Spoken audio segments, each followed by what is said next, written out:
Assalamualaikum warahmatullahi wabarakatuh. Perkenalkan, nama saya Danang Prawito dari kelas Hukum Ekonomi Bisnis H. NIM 491, mahasiswa aktif di Universitas Muhammadiyah Malang. Di sini saya akan sedikit menjelaskan ulang tentang makalah yang sudah saya buat. Yang pertama adalah bab 1, pendahuluan. Di bagian 1.1 adalah latar belakang. Dengan perkembangan zaman, perkembangan teknologi zaman globalisasi kini telah memasuki era baru yang lebih mudah dan cepat. Perkembangan teknologi informasi dan komunikasi telah mengubah cara berhubungan individu dengan individu yang lain. Teknologi informasi berkembang sangat pesat dalam beberapa dekade terakhir, terutama perkembangan dalam penggunaan internet yang merubah cara kehidupan, pekerjaan, komunikasi, dan pembelajaran manusia. Dengan demikian, berkembangnya komputer telah mengalami banyak kemajuan internet. Negara berkembang termasuk Indonesia, penduduknya sangat terbuka terhadap teknologi baru ini. Jumlah pengguna internet di Indonesia terus meningkat setiap tahunnya. Internet sebagai alat informasi telah berkembang pesat atau komunikasi yang tidak bisa diabaikan dalam kehidupan manusia saat ini. Dengan bantuan internet, komunikasi menjadi lebih mudah dapatkan informasi dengan cepat.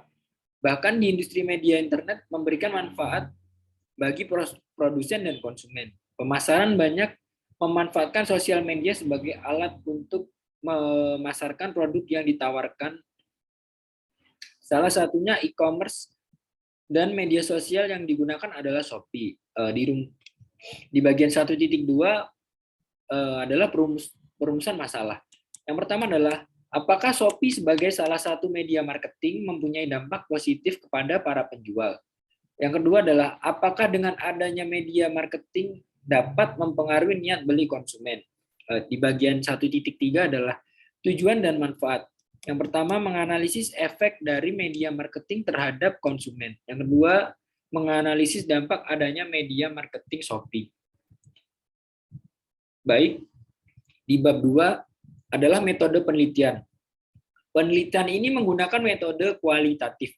Penelitian kualitatif adalah metode penelitian yang digunakan untuk meneliti suatu peristiwa yang mana penulis membangun pandangan melalui pembelajaran deskriptif.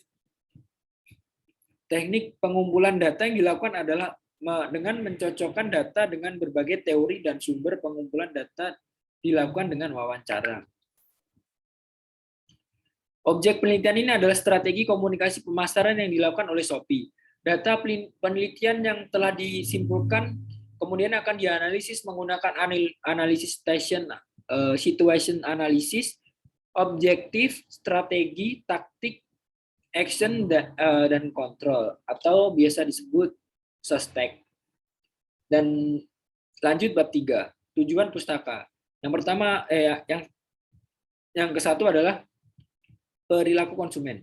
Perilaku konsumen merupakan suatu proses yang berkaitan erat dengan proses pembelian, di mana konsumen akan melakukan segala aktivitas secara seperti mencari, meneliti, dan mengevaluasi produk yang akan mereka beli. Bagi konsumen, memutuskan apakah akan membeli adalah perilaku yang paling mendasar.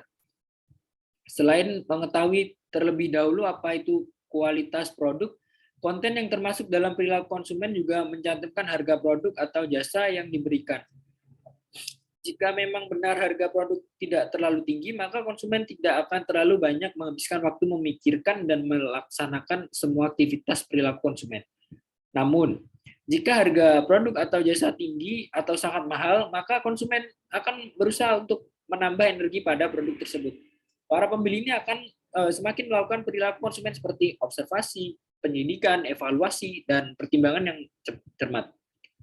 Menurut Mowen, perilaku konsumen merupakan segala aktivitas ketika seseorang telah mendapatkan, mengkonsumsi, dan membuang barang dan jasa pada saat terjadinya proses pembelian. Sedangkan menurut Schiffman dan Kanuk, perilaku konsumen adalah proses yang harus dilakukan pembeli ketika mencari, membeli, menggunakan, dan mengevaluasi produk dan jasa seperti ide yang diharapkan dapat memenuhi semua kebutuhan seseorang. Dapat disimpulkan, Menurut para ahli bahwa perilaku konsumen bisa disimpulkan bahwa perilaku konsumen adalah segala aktivitas, tindakan, dan proses psikologis yang mendorong tindakan saat membeli, menggunakan, mengkonsumsi produk dan layanan setelah melakukan hal-hal di atas atau kegiatan evaluasi. Yang kedua adalah faktor-faktor perilaku konsumen di era digital. Terhadap dua faktor yang mempengaruhi perilaku konsumen, yaitu faktor internal dan eksternal. Faktor internal antara lain motivasi dan perasaan, kepribadian dan psikologis, kepercayaan, sikap, perilaku. Dan faktor eksternalnya adalah yang mempengaruhi keputusan konsumen secara tidak langsung adalah keluarga, budaya, dan subbudaya. Subbudaya atau subkultur ini biasanya didefinisikan sebagai sekelompok orang yang memiliki kepercayaan dan kebiasaan yang sama. Kategorinya antara lain kebangsaan, agama, ras, dan kelas sosial. Yang ketiga, perubahan perilaku konsumen. Satu adalah teknologi. Teknologi adalah sebuah konsep yang mempermudah dalam memahami hubungan antara teknologi dan komunikasi interpersonal. Teknologi memberikan banyak kelebihan pada manusia. Keberadaan teknologi membuat segalanya menjadi cepat. Teknologi menjadikan segala sesuatu mudah untuk dirubah. Dan teknologi pula menjadikan sesuatu yang bisa menjadi sangat menyenangkan. Kedua adalah globalisasi media. Melihat peran media massa dalam mempengaruhi pemikiran khalayak, tentunya perkembangan media massa di Indonesia ke depan tidak terbendung. Globalisasi media massa adalah proses yang alami. Globalisasi menciptakan perbedaan antar negara dalam hal ruang, waktu, dan budaya. Ketiga, generasi milenial. Generasi milenial adalah terminologi generasi yang saat ini banyak diperbincangkan oleh banyak kalangan di dunia di dunia di berbagai bidang. Apa dan siapa gerangan generasi milenial itu? Millennials juga dikenal sebagai generasi milenial atau generasi Y. Adalah kelompok demografis setelah generasi X. Penelitian sosial sering mengelompokkan generasi yang lahir di antara tahun 1980-an sampai 2000-an sebagai generasi milenial.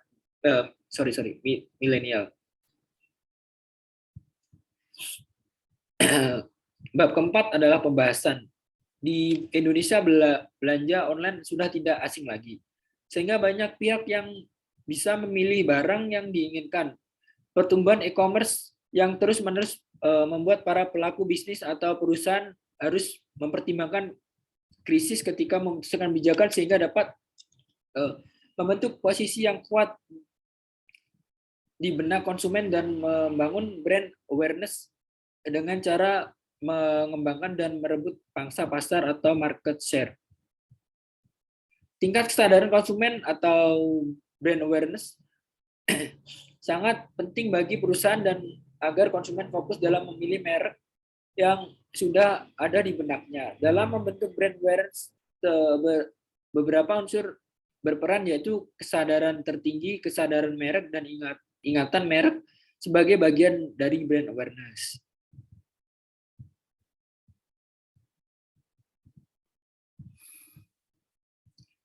Yang Shopee berusaha membangun kesadaran merek konsumen melalui promosi di berbagai media elektronik seperti televisi dan media sosial lainnya. Konsumen sering mendengar tentang merek ini yang akan membuat posisi Shopee di hati konsumen semakin tinggi. Logo, warna, atau tampilan lagu adalah logo Shopee yang dapat memberikan Anda kenangan atau pengenalan saat Anda melihat penampilan merek tersebut.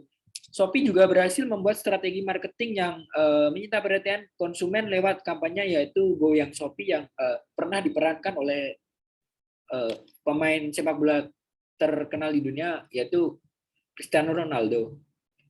Berikut ini adalah keuntungan berjualan di Shopee. Yang pertama adalah satu, fungsi obrolan langsung. Shopee menyediakan fungsi chat real time yang dapat digunakan penjual untuk berkomunikasi dengan konsumennya. Misal saat persediaan barang dagangan yang dipesan habis atau sedang menunggu persediaan baru, pembeli bisa langsung bertanya kepada penjual apakah ingin menunggu produk atau mengganti varian produk. Jadi jangan langsung membatalkan. Oleh karena itu, berkat komunikasi yang baik, resiko mendapat review buruk dari pembeli bisa berkurang. Yang kedua adalah produk bisa di-up. Shopee menyediakan fitur iklan untuk seller sehingga saat calon pembeli mencari produk dengan kata kunci tertentu, produknya bisa langsung muncul di daftar teratas. Anda bisa menggunakan fitur ini untuk meningkatkan penjualan produk. Namun ada juga yang gratis. Shopee menyediakan fungsi jual hingga 5 produk sesuai dengan kategori produk setiap 4 jam. Sehingga cara ini semakin banyak calon pembeli akan melihat produk Anda. Yang ketiga, dukungan sistem yang memudahkan dan menguntungkan penjual. Shopee menyediakan banyak panduan untuk penjual. Anda bisa mendapatkan panduan tersebut di helpshopee.co.id untuk menjawab berbagai pertanyaan terkait fitur promosi dan tips penjualan. Yang keempat, potensi perdagangan yang sangat besar. Data yang tercatat di Horbalnas Shopee pada tahun 2017 menunjukkan hampir 3 juta item telah terjual. Meningkat sekitar 6 kali lipat dibandingkan tahun 2016. Produk yang paling banyak terjual adalah produk kecantikan, kosmetik, dan aksesoris kecil. Jadilah penjual Shopee sekarang dan jadilah bagian dari penawaran luar biasa ini. Dan yang terakhir adalah bab 5 sebagai penutup. Kesimpulannya adalah Shopee mendukung pertumbuhan e-commerce retail global di Indonesia dengan memberikan pengalaman berbelanja social commerce dengan mengintegritaskan penggunaan media sosial dengan platform belanja online untuk mendukung interaksi sosial antara pembeli dan penjual. Apabila Shopee memiliki fungsi chat real time dan fungsi sharing untuk memudahkan komunikasi antara pembeli dan penjual serta memudahkan dalam mencari produk yang diinginkan.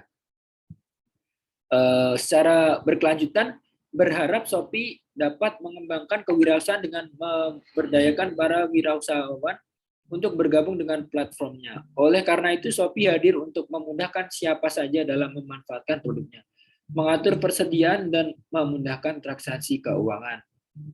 Oke, itu mungkin penjelasan singkat dari makalah yang sudah saya buat. Jadilah konsumen yang cerdas, jangan sampai kejadian-kejadian yang sempat viral di media sosial tentang sistem Shopee COD dan konsumen yang tidak mau bayar akhirnya menghakimi kurir, jangan sampai terjadi. Jadilah konsumen yang cerdas dan bijaksana, karena semua akan dapat feedback keuntungan dari Shopee tersebut. Sekian penjelasan dari saya. Ada kurang lebihnya mohon maaf. Wabillahi taufik wal hidayah. Wassalamualaikum warahmatullahi wabarakatuh.